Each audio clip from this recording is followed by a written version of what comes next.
aParently, a conversation between parents. And I am your coach, Sean Hopkins. This podcast was made for moms and dads and aunts and uncles and grandmothers and grandfathers, kinship, caregivers, single parents, foster parents, and all people raising people. Welcome to aParently. Today I am joined by my friend Mandy Casteel-Denney. She's the founder of Blue Tulip Inclusive Education, a parent coach, and the mom of 2 neurodivergent kids.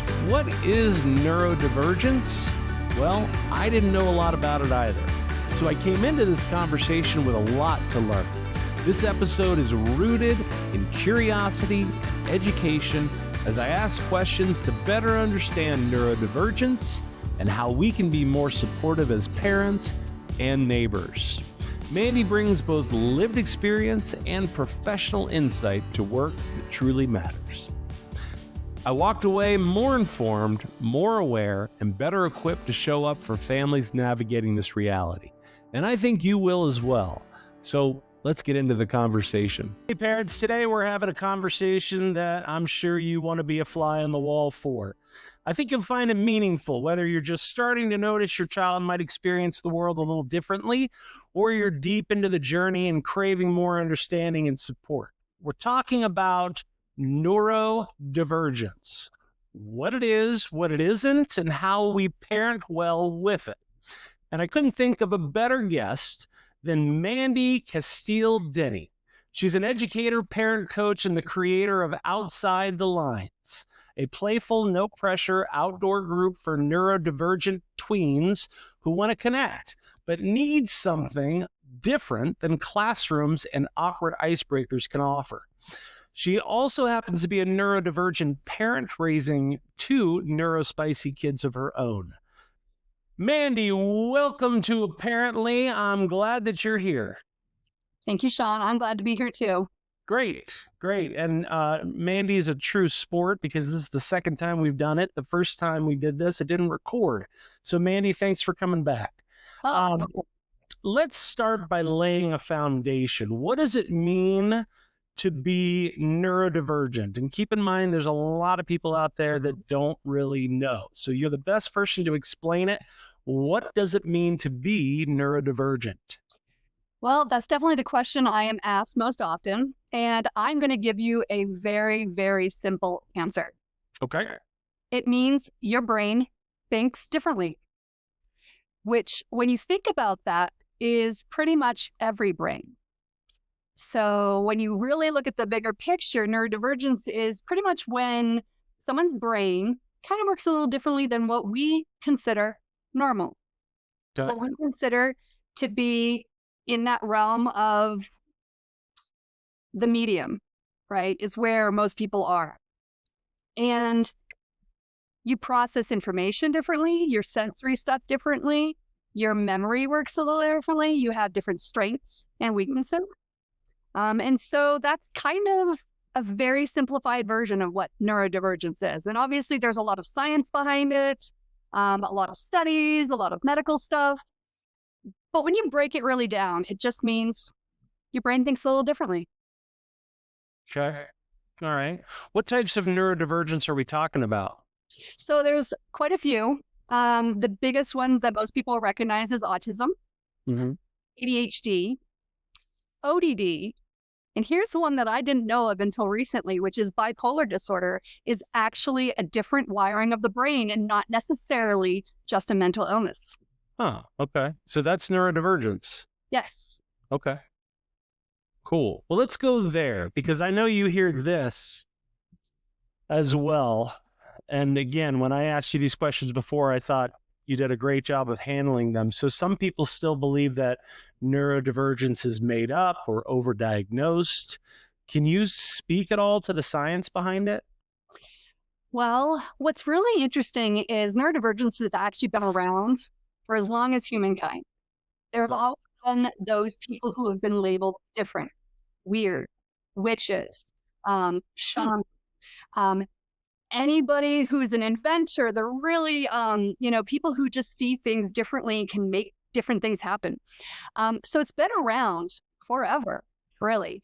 And the reason everyone thinks right now that it's being overdiagnosed or whatnot is because we're seeing it more and more. Well, that's because the population has gotten bigger and science has gotten better at recognizing this. The neuroscience is now catching up and actually really able to go in and see the differences in the brain when you do MRIs and CAT scans and stuff.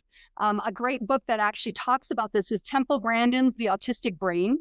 Yeah, people in Fort Collins, Colorado are pretty familiar with Temple Grandin. She goes literally into brain scans and talks about the visual differences between people's brains and the visual differences between autistic brains. So it's not that that it's kind of become more. It's just that we've gotten better at identifying it. So Mandy, you're the mom of 2 neurodivergent children. Can you take us back to the beginning of that part of your story? Yeah. Well, that part of the story started very early on for my oldest child, who is currently 19. 19, okay. 19, I know. That's some by. So what's his name? Her name is Archaea. Okay. Yeah, her name's Archaea. And for her, we noticed at around age 2 that there was something going on. Speech was really garbled, and she just did not play or express emotions the same way that the other kids did. She would not show excitement at getting gifts and stuff. And so we would take pictures of her opening up her Christmas gifts, and we would send those pictures to family, and they're like, oh, she didn't like it. And I was like, no, she loved it. It's just she needed time to open it up, explore it, figure it out, and then she would really get happy. Yeah. And enjoy doing it over and over and over. And that's another thing, is the repetition. Sounds like a smart kid. What? Sounds like a smart kid. She's brilliant. She's brilliant. And so she liked the repetition. She liked to know how something worked. And she also did one of the typical traits, which is lining things up. She really loved order. So she would line her cars up. She would line pencils up. She really craved that consistency. And so we just knew very early on that she was not your typical child. Mm-hmm. So what helped you make sense of what you were seeing? That's a little harder, partly because we had no guides. Yeah. And when we asked 15 years ago, 15 maybe, 14 years ago. Yeah. We did not get very much guidance, and the doctors didn't really provide guidance. She did get speech therapy, which we learned it's because she had a hearing issue. And once we fixed that, she was able to speak. Okay. But at school, we noticed differences, and we did request, we asked her to be tested. And they came back with that testing as just quirky. And that's an official diagnosis? Right, it's not. And it's so weird because we definitely were like, yes, indeed, she's quirky because we're quirky. Yeah. But it didn't help, and it didn't give her any access to additional resources in school. And actually, the school treated her really badly. I ended up pulling her out, actually, of public school and homeschooling briefly. But it was a long, difficult battle, honestly. And I don't want to go into all of that. It was just, for her, we just always knew. And we always knew that she would need different support. Mm-hmm. And we decided that we gave her that support. She did not have a lot of the therapies that are out now. She pretty much had us, and we were her interpreter to the world. And so that is what we did, was we interpreted the world for her and explained it to her so that she would understand it. So when you say that my next question would be around, what was recommended, but it sounds like you had to do the research and you had to figure out how to move forward. Is that right? You didn't have any outside help? Yep. We pretty much had to move forward on our own. Where did you go for the resources? Just the internet, or did you call people? Where'd you go? Well, a lot of what we did for her was seeing what she needed Mm-hmm. and figuring out how to get it for her, how to give it to her. So we did not read a lot of books. I didn't read a book about neurodivergence until she was like 9 Wow. or 10. Like Wow. we just determined that we were going to do what we could. We, limited TV. We didn't really go out to really big public places because, that was not always a good thing. We made sure we figured out how to explain things to her in a way that she could understand. Huh. Yeah, so I think our journey is a little different because nowadays there is the internet for everything and there's groups for everything and Facebook groups and stuff. So you can, and doctors know, and there's tons of books. I don't feel like that really existed for me. Now, granted, I was also in a very small town. And so it just didn't exist. And so we just knew that we wanted to be the best parents we could be and to meet her where she was and try to figure out ways to best support her. That's fantastic. As a good parent would and should. That's terrific. I mean, parenting is already super tough. Having to figure out all that stuff is, man, I can't imagine. How did parenting a neurodivergent child shift your views on parenting overall? Oh, well. 'Cause I'm sure there were expectations that you had coming into being a parent, and then you're faced with having to figure out what your child needs and then provide it in such a unique way where there wasn't a lot of support. How did that shift any parenting views that you might have had? It shifted a lot. And you use the correct term of expectations. Yeah. A lot of social expectations of how your child is meant to behave and how you are supposed to parent. You are supposed to discipline a certain way. Your child is supposed to act a certain way when you go out in public, at home. Family has all these expectations, like your kid should be really well behaved and should be able to sit quietly at the dinner table. Should not be having, hour-long meltdowns on a park because you tried to put sunblock on them. There was all of these things. And so when we were going through and having these, what we call big emotions, just huge, big emotions, and that no matter what we tried that other people recommended, nothing helped. And so it got to be really tedious to get the looks from people and the judgments. And I'm like, you have no idea what I'm going through. And then I have tried everything you could possibly think of to calm my child down. Or family that is like, well, you should just beat your child. You should just do this. And it's like that, you can't beat autism out of a child. Yeah. It doesn't work. And we actually even took parenting classes thinking that that's what we should do. Those parenting techniques did not work because they're not designed for neurodivergent children. Sure. So we just beat our heads against the wall. We thought we were horrible parents. But all we could do is keep loving our child and keep being there and keep doing the best we could, and what I learned in my parenting journey was to honestly not care what other people thought.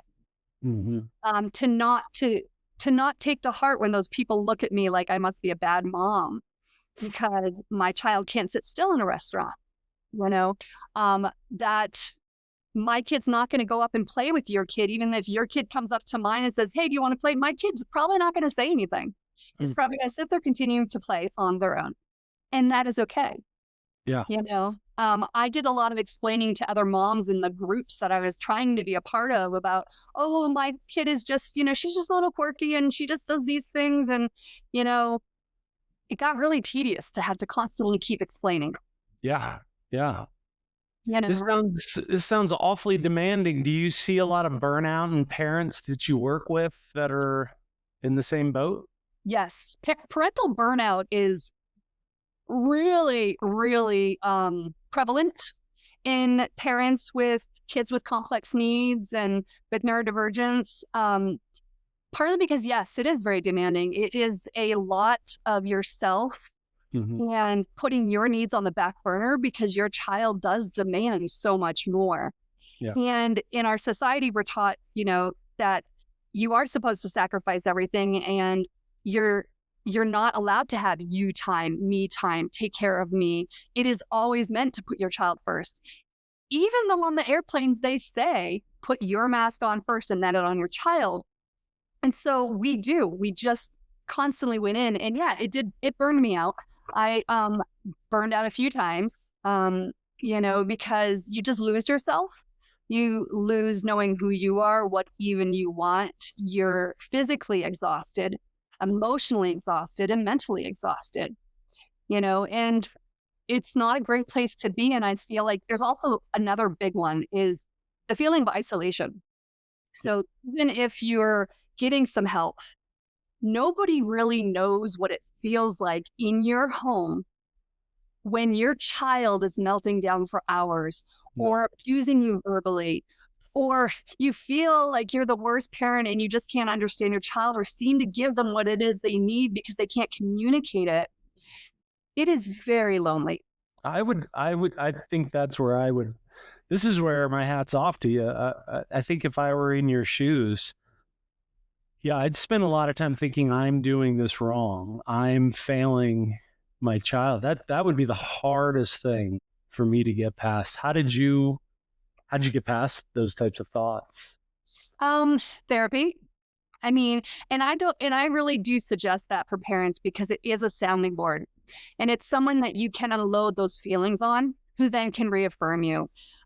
Getting that your own support, because let me tell you, your kids are going to be going to all types of therapists and therapies and different things. You need it for yourself.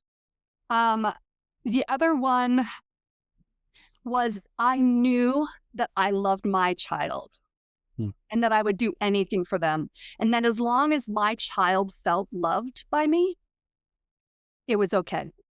Like, you will get through it, because that is what keeps you going, is that love. And just knowing you always have their best at heart. And so you just keep going. And the other thing that got me through was trying to do things that I did enjoy. One of the big things for me was getting outside. And so I brought the kids outside with me, and we learned to emotionally regulate outside, and we went camping and hiking. And that allowed me to calm myself down, but it taught my kids too. And so finding something you enjoy and still finding the time to do it really can extend your energy and your mental load so that you do have more to give, because you are giving yourself something. So I want to talk about making sure that they feel loved, because I'm a single parent, so I don't have a neurodivergent child or anything, but I do find myself stretched, and sometimes that the activity that comes out of a stretched dad comes across as a little mean, a little grumpy, a little with a little lack of love if interpreted by my 10-year-old, right? So I would imagine that as you're trying to support your child through such a unique experience, which doesn't sound like something that you can be readily prepared for. It just happens, and it's a hard thing to get through. How do you remind your child during that time where you're working through it? What are the ways that you remind them that they're loved, or how are you gentle with them, I guess, in a sense, that allows them to feel like this is what you're doing is a warm embrace? I hope that makes sense. It does. It does. And one caveat, you're not always going to be gentle and kind. You are going to make mistakes. You're going to say things that you wish you hadn't said. You're going to do things you wish you hadn't done, because you cannot, like you said, you are stretched as tight as you possibly can go. Yeah. And how we dealt with that, me and my husband, was we would apologize. We would explain our actions to our child and let them know why we did what we did, why we said what we did. Any consequences, we explained over and over why. And that allowed them to know that we're not doing it out of meanness or spite or anger, that we are literally trying to teach them something. And so that was a form of love for us, was being able to say, we're human too. And you're human, so your mistakes are okay. The other, I recently learned that my love language is different than what my child needed, my 19-year-old. And so we are working on that actually, because my love language is I'm going to cook food from scratch. Yeah. And make sure that you have a really nutritious meal. I'm going to make sure you go to the doctors. I'm going to make sure you have clean clothes. I'm going to make sure of your needs, your physical needs are met. But it's a little harder for me to be lovey-dovey. Yeah. And, when they're little babies, I don't mind. But as they get older, it's just a little bit harder. And so I'm learning that I'm going to have to adjust that a little bit and make sure that I'm giving them their love language in a way they receive and not just the way that I give. The other thing is we always say, I love you, no matter what. Always saying it. Anytime we leave and see each other. Yeah. We always made time for each other so that we didn't do screens, especially when the kids were little. We did time. We played a lot of games. We read books to them until they were like 12. Because that is really one of the key ways to show your child that you love them is to give them your time. And even if you don't want to play the gazillionth game of Goldfish and you are so tired that you don't want to read another book in bed to really do it, because it's just one more book or it's just one more game. And yes, you have your boundaries and you're like, no, this is it. But giving them your time is, I think, really the key there. Yeah, absolutely. That's beautiful. Absolutely. Mandy, what are some ways parents can care for themselves while they're showing up for their child? Now, I know you said that there are things that you'll do to show them that you love them, but in terms of caring for yourself, you guys go outside and you bring the kids with you. But what about just for you? Those times that you get away, you got to do this because it just gives you life back so that you can get back in there and be the parent you need to be. Well, it's going to be different for each person based on what they like. I found a big one for me is connection with other people. So with friends, going out on coffee dates, I actually found moms groups where I could do moms nights out, that kind of thing. And at one point, actually still now, I do this still now, because I have what I call my hammock time. And if mom is in her hammock, usually I'm reading because I love reading. You're not to bother mom. That's my boundary. You don't bother mom when she's in the hammock. And I would only do it if I only had 10 minutes. I would at least get out there, lay in my hammock for 10 minutes, stare at the sky, sometimes cry. But that was my time. And then I could go back in and be like, okay, now I have something for you. So it is finding small things that do recharge you. If you are a writer or journaler, journaling, getting some of that stuff out. Sometimes I think just a great cup of coffee can be enough, where you can just savor something. Yeah. For a lot of parents, you get to have, unfettered shower time. So it really does depend on what rejuvenates you, what fills your bucket.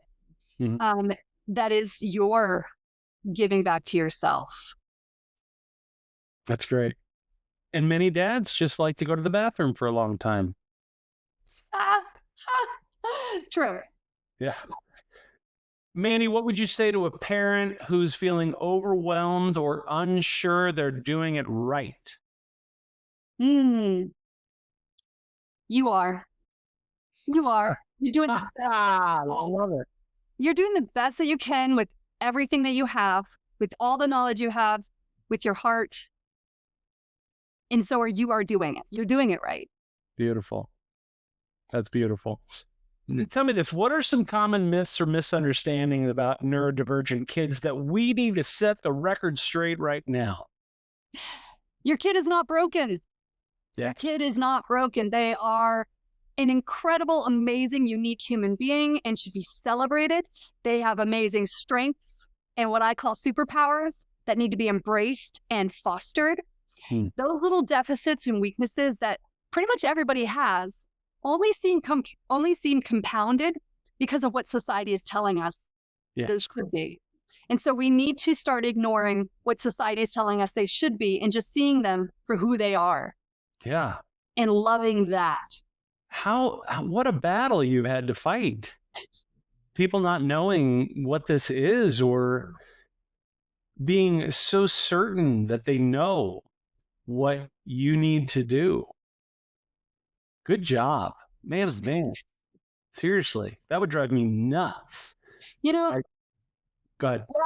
what I learned is I was the best parent. Both me and my husband, we were the best parents that our kids could have ever gotten. And that we were given these kids because they were perfect for us. And so whatever child you've received is the child you're meant to have. Mandy, that is beautiful. Oh, I need that. That's great. That's really great. Thank you. So, Mandy, I've heard it said that having a neurodivergent child doesn't mean something's wrong, as you have said. It means you're being invited to support a brain that just works differently. Would you agree with that? Yes, definitely. How did that shift help parents? I think that shift encourages more compassion and empathy. Okay. Not only for yourself, because that definitely happens, but for your child, but also for all of the rest of humanity. When you realize that your child is struggling and needs more support, you will see other people struggling and will provide more support. So you're saying that by working this out, you will find true partners, a true community, because as they see you doing that, they're going to come alongside you and try their own tricks? Yes.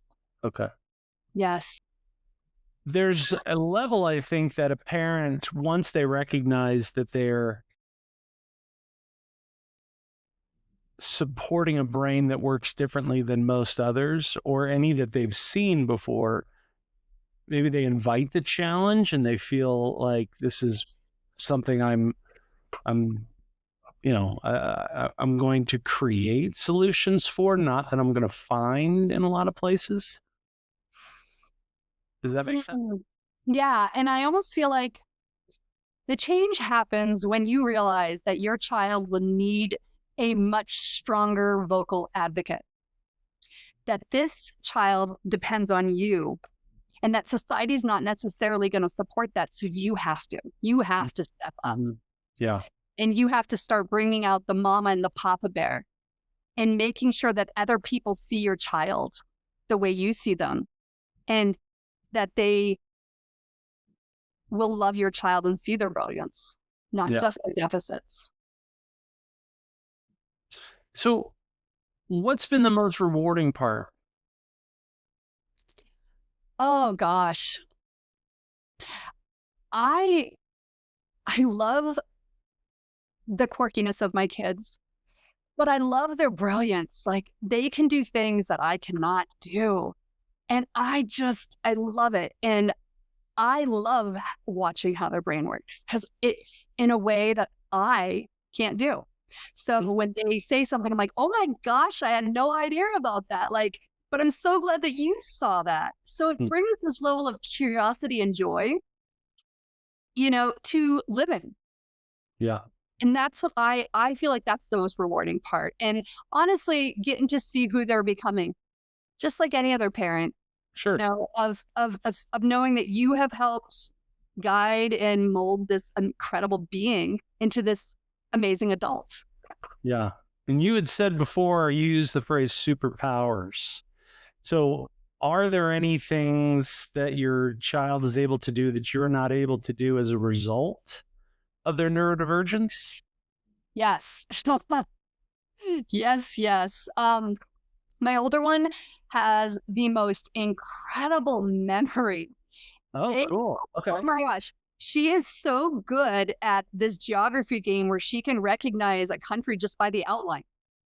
And knows like all of them. And she remembers all of this history stuff that I cannot remember to save my life. And it just fascinates me, her memory and what she can recall, even from her own life. To me, it's just mind blowing, and I love it. My younger one is just so creative in the solutions they come up with for challenges that I thought I was a great creative problem solver, but he just comes up with things that I'm like, oh my gosh, my brain would never have connected that. And so I feel like, and he's also really, really funny and makes jokes that I'm like, oh my God. Like, so that's their superpowers, you know? Oh, that's cool. You know, I think that it's a good idea for us to let parents know when they can be gracious. And maybe there are some moments that you've been out in public and you've seen a neurodivergent child having a breakdown or an episode. Is it episode fair? Lots of people say different things. Okay. What's the best word to use? I mean, I usually use meltdown. Okay. Meltdown. Okay. See, and I thought episode was more passive. Meltdown gets right to it. That's good. So when they see something like that taking place, and instead of internally going through the judgments that you've expected, right, and probably received quite a bit, what are some telltale signs that you're not just dealing with a bratty kid, but instead you're dealing with a child that's having a meltdown because their brain works differently than other people, and you need to be cool about it? So one thing I definitely want people to know what the difference between a tantrum and a meltdown is. A tantrum is a child just getting upset because they're not getting their way. And they can usually verbalize during it, where they can literally state very specifically what they want and what they're going to do and that kind of thing.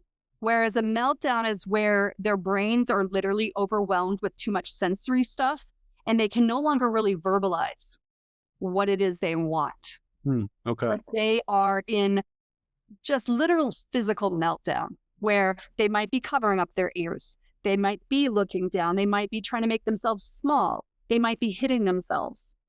You know, they might be hitting the parent too because they're lashing out because they don't know what to say or do. Yeah. And what I encourage people to do is if you see that parent trying so hard to help that child, but the child's not able to interface really well, then that child's having a meltdown. And just to realize, wow, that sucks for that parent. Yeah. I hope that she can get what she needs. You know, I hope that this meltdown will go away quickly. I hope that somehow things will become more peaceful. Yeah. Is there anything else that we can do, that we can provide help? Do we offer help? Do we just well wishes and move along, or? Well, that's really dependent because I know for me, I did not want people to come in and offer help because usually what they're going to offer is not what is needed at that time.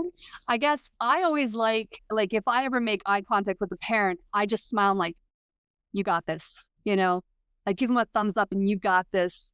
Give them a smile, not a judgment look, because believe me, that judgment look. In fact, I stopped even looking at people. I would be focused on my child and I don't even want to look at other people's faces because I knew what they were thinking. So just doing that. If there's any issue of safety, say a child is running away, what I have actually done is gotten in front of the child to stop them. Oh, wow. Okay. Catch up. Because some of these kids will what's called elopement and they will literally run. And I had a runner. And so if I see that, I will step in front and just try to make myself big just to slow the child down so that the parent can catch up. And then How old was the child? The one that you stood in front of? I would say probably around 6 or 7. Okay. All right. So that makes sense. We're not talking about a teenager running to. No, and a little guy, a little person. Talking about a toddler either, because toddlers, yes, of course, toddlers are toddling away. And they can catch them. Yeah, you can catch them. 6-year-olds are harder to catch. Yes, they can be really fast. And so just being willing to jump in, or if, say they have 2 children, you know, and one is melting down and the other one wants to toddle away, kind of just stepping in and just kind of shuffling them back to the parent. Yeah. You know, because I had 2 kids that were very different in ages, and that would sometimes happen. Yeah. And so I say, as someone watching, just being aware and seeing if there's a way to jump in to help. Yeah. Or just offer that visual support. Yeah. You got this. You got You're doing great, Mama, Dad. Yeah. Yeah. Honestly, it kind of just goes back to, if you see anyone in this situation where their child is having a meltdown, be cool. The thumbs up is nice. No judgment. It's just in general, be a cool co-parent in the scene and just give your support. Be kind. It Yeah. really is. Be kind and compassionate and be empathetic, knowing that that parent does not want this happening either. And that child, that's why it's a difference with meltdowns. That child does not want to be doing this. It is painful. It is uncomfortable. They don't want to be melting down. Wait, say that again. I think that's really important. Say that again. So two big things to realize when you're seeing this happen is that one, the parent does not want this to happen. The parent has done everything in their playbook to prevent this from happening, and yet it still is. So they are embarrassed. They are at their wits' end. But also realize that this child does not want to be melting down either. That this child, it is uncomfortable physically and emotionally for them. And so they don't want to be doing this. That's where it's different than a tantrum. A tantrum, they kind of want to be doing it because they want to get their way. This is something different. They don't want to be doing this. And the parent has done everything they can to prevent it. And it's still going to happen because these kids still get overwhelmed. And So they're in still can't process all the stuff that's coming at them. So what looks like duress is duress within the child Yes. and the parent. Like, this is a painful, it's not a kid just saying, I want to get my way. It's a kid who's having something very uncomfortable happen to them at that moment. Yes. That's good to hear. That's good to know. God, it's terrible though. I'm so sorry. Ugh. So It's terrible, but then a lot of things are. I don't know, when it becomes your normal, when it becomes your life, you learn and adapt. yeah, And, and you come up with solutions and different things. And so I don't want to feel pity, right? Because it is my life, but I am the perfect person to be leading it and to be dealing with it. And you get stronger.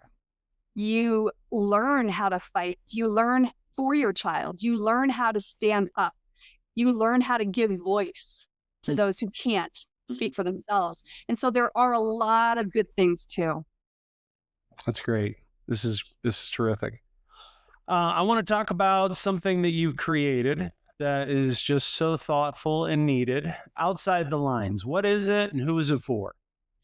Outside the Lines is a program for middle school students looking to form connection and play in a group setting, but let's do it outdoors.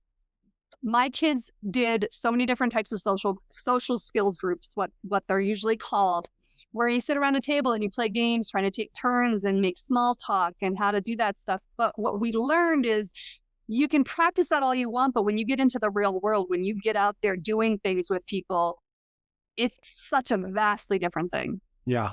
And I focused on the middle schoolers because that's when things start getting really hard socially, because then you also throw in hormones and that people are starting to go through all these changes and it gets really challenging. So this group is designed to, one, get kids outside. Yeah. Because I think that's key to growth. It's key to learning.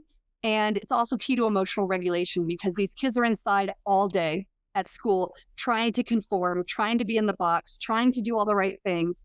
And it's overwhelming. And what we want to do is after school, we want to get them outside. We want them to unmask. We want them to feel comfortable and to regulate themselves. But they also need that social aspect. They really do want to make friends. They want to make those connections. And that can be really hard.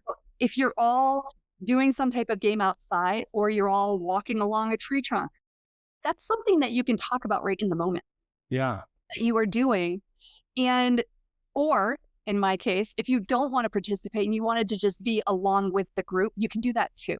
Like, there's no scripts. There's no forced connections. It's just a natural thing in a natural environment. And is this happening like anywhere that you're aware of? No, I have yet to see a group that really combines the social skills group with being outside. Yeah. There's lots of different social skills groups. And there's lots of different outdoor programs, and I found a lot for preschoolers, but there's nothing like this for middle schoolers that I have seen. Yeah. It is a very specific niche, but it's it sounds like it's absolutely necessary. I mean, you can't, as you said, middle school is already tough, but having people work with kids that are, experiencing neurodivergence, you need to have somebody who knows what they're talking about, knows what they're doing. Yeah. And my younger one just graduated out of middle school. So I also feel really comfortable with that group right now because I'm like, well, we just went through that and we saw a huge shift from 6th grade to 8th grade. And I really want to help other kids do that. I love all age kids. And so eventually I'd love to have a program that's designed for all families, all ages. Yeah. But right now, what I can focus on is really where I see the need and where I can do the most good. Yeah. Yeah. I mean, in my many, many years of working with teens, finding volunteers to work with the middle school kids was always the hardest. But once we found somebody, they were the saint. They were the absolute biggest heart, the lover. I mean, just the best possible person. You just had to wait and get a lot of no's before you got that saint. Yeah. Yeah. Which is really ironic considering I feel like this middle school group is very misunderstood. It's so misunderstood because there is so much going on in those brains. And it's such a scary time when your body's changing, but then the social dynamics are changing. And it's terrifying. Yeah. But most people just get frustrated with those behaviors and don't look at what's really underneath those behaviors, which is major insecurity, major fear, And so if you can recognize that and really truly give compassion and empathy to those kids, that's a game changer right there. Absolutely. Absolutely. You're getting them right when they need you the most, and setting that stage for successful high school experience as well, because that ain't easy either. But that middle school is really unique. It's a really unique time. How does the outdoors and just in general, the outside the lines environment support real connection for kids who don't thrive in a traditional social setting?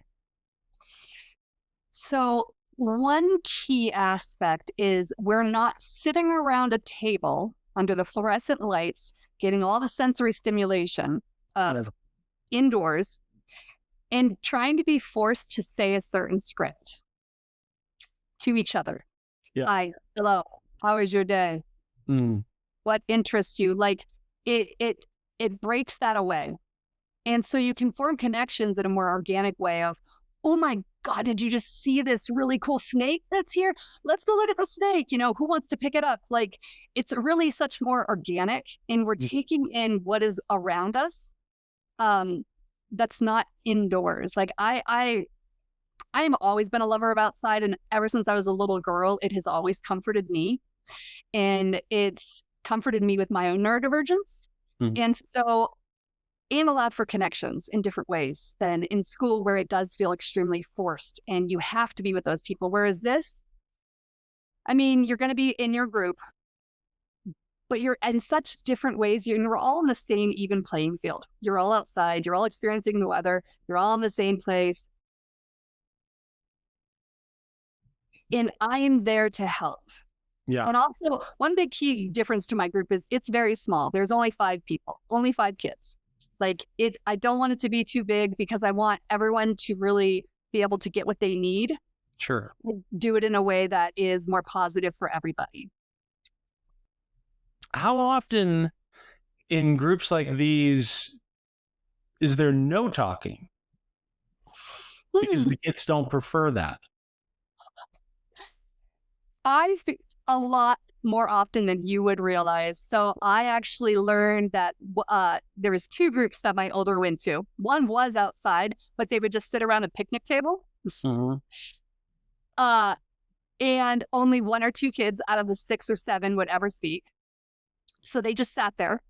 And then there's another one where, in the group of about same, it was usually around like 6 or 7 kiddos. It would usually be the same 2 kids speaking.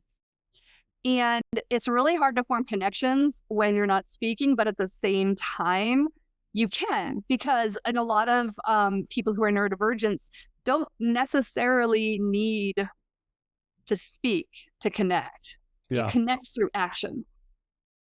You connect through co-playing. Yeah. Because a lot of people with neurodivergence sometimes really struggle with verbal communication. So you communicate in different ways. Do you offer them like things to play, or do you guys just start going for a walk and then you see what happens organically? Yes, I would like to do things more organically. That said, that once we get into a group though, and we learn more about each other, it might shift to being, I think this group would really love this activity based on who is part of the group. Or I recognize, there's all the kids here like this particular thing. Let's talk about it while we're going and experiencing nature. We're going to be skipping rocks, but we can talk about something else, So, but for me, it's definitely more organic.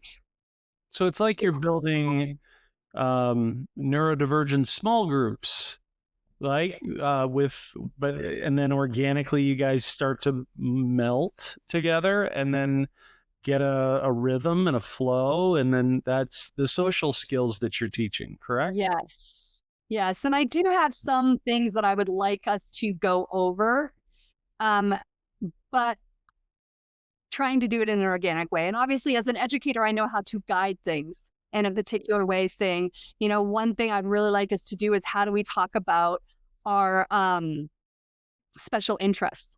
Because a lot of neurodivergent folks will only talk about their special interests and they won't listen to other people's, and they won't really take turns talking. Well, how can you do that? And how can we talk about that? Mm-hmm. And one is sharing, right? Yeah. But I also have this idea of how to present that to them, and in a way that might get them thinking about it differently. So in that instance, I might do a specific activity for it. Okay. And how do you get everybody on board? Do you mean the parents or the children? Children. Honestly, a lot of it is about listening to them. What are their expectations? What do they like to do? What do they not like to do? And I ask that in my intake form of what does your child really balk at doing? Because then we won't do that. I don't want to try to, hey, we're going to all go put our feet in the river if there's two of them that really hate getting wet. Yeah. So it's more about talking to them, that I see them, that I respect them, and I respect anything that's upsetting to them and their needs. That's great.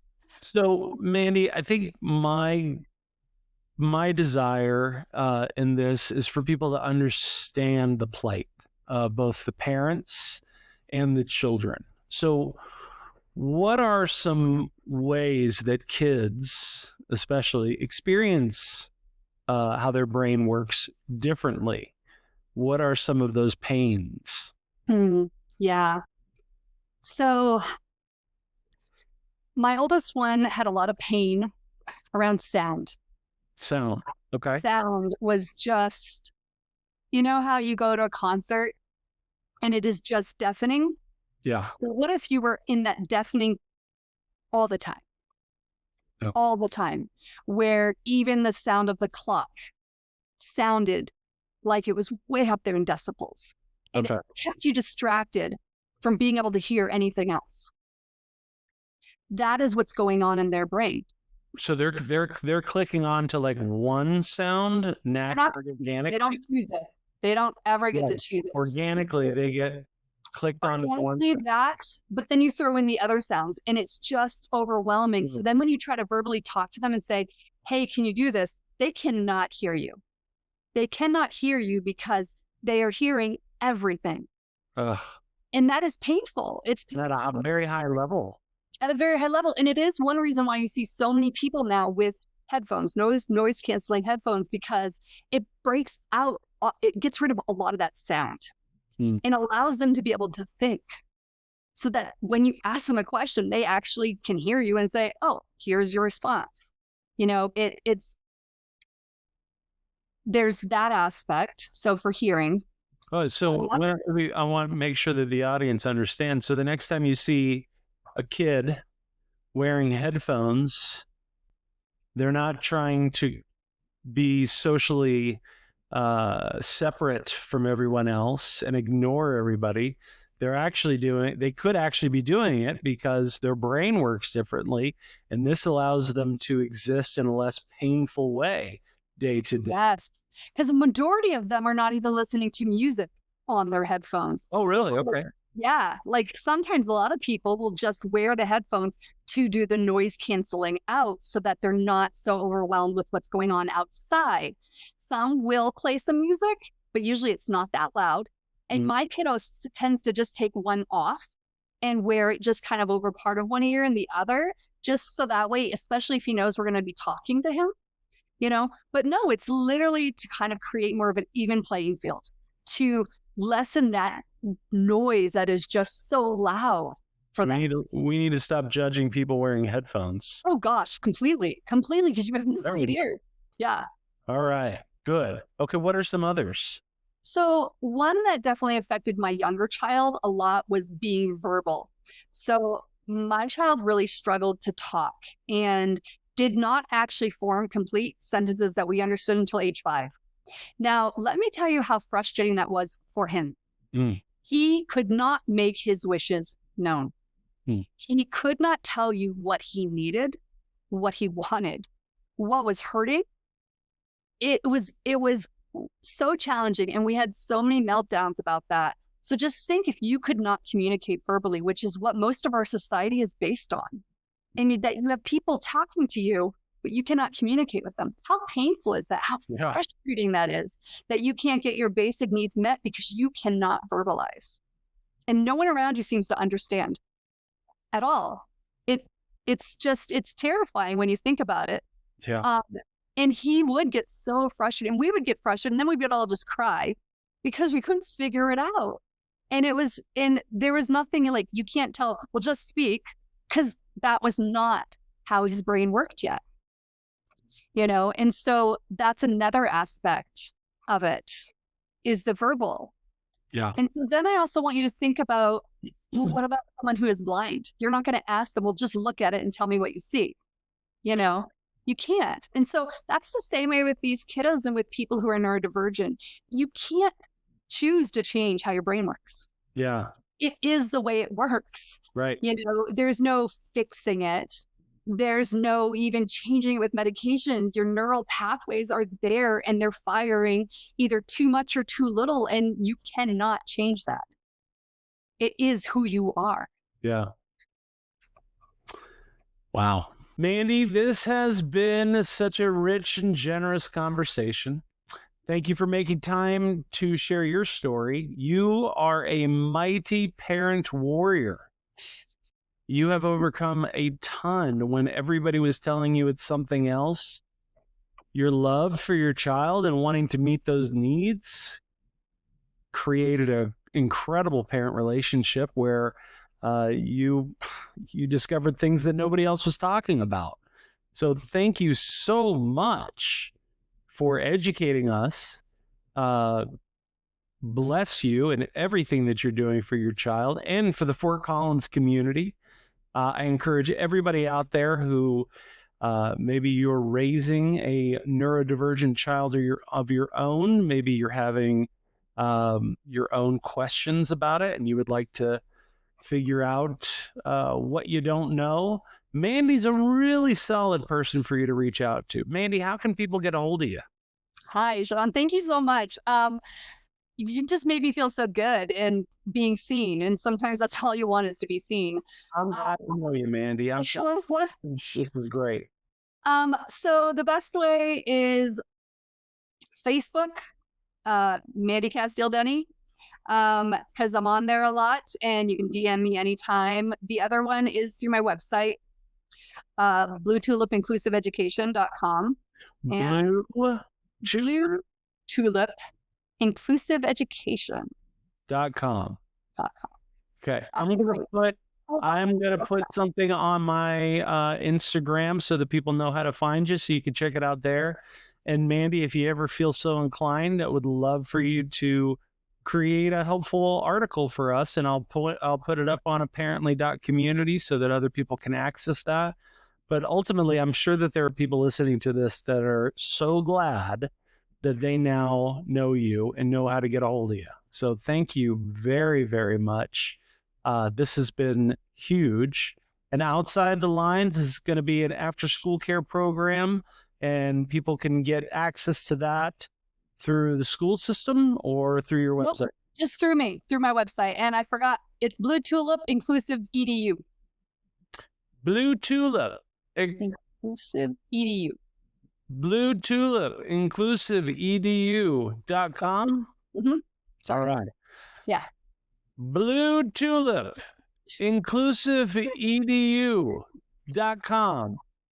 That's where you can reach Mandy, and I encourage you to do so. Mandy, I'm so glad that we're neighbors, and I'm so glad that we get to help parents here in Fort Collins and beyond. We are going to high five in 10 years whenever we have helped so many doggone people that they're erecting statues and naming trees after us. Sound good to me. So I can't tell you how happy I am that I asked those questions, had that conversation, and understand more about neurodivergence. I really didn't know as much as I do now, and I'm really glad that I do. So thank you, Mandy, and thank you to all of you who listened. I'm sure that when given the opportunity to show empathy towards a parent or a child who has that as their experience, then you will be more equipped to show grace, be a support, be a partner, and that's really what I'd hope would happen through this podcast. So thank you all for joining. Please like, subscribe, share this with a friend. I want more people to see this as a resource, and I hope that you'll help them do that. Again, I am also a parent coach, and I offer a free coaching session for anyone interested. Please sign up today, and I would love to connect with you. Again, folks, you're doing better than you think you are. That's what I say. And when in doubt, let me remind you. Head on over to SeanHop.com to schedule your free coaching session today. Thank you so much for joining us.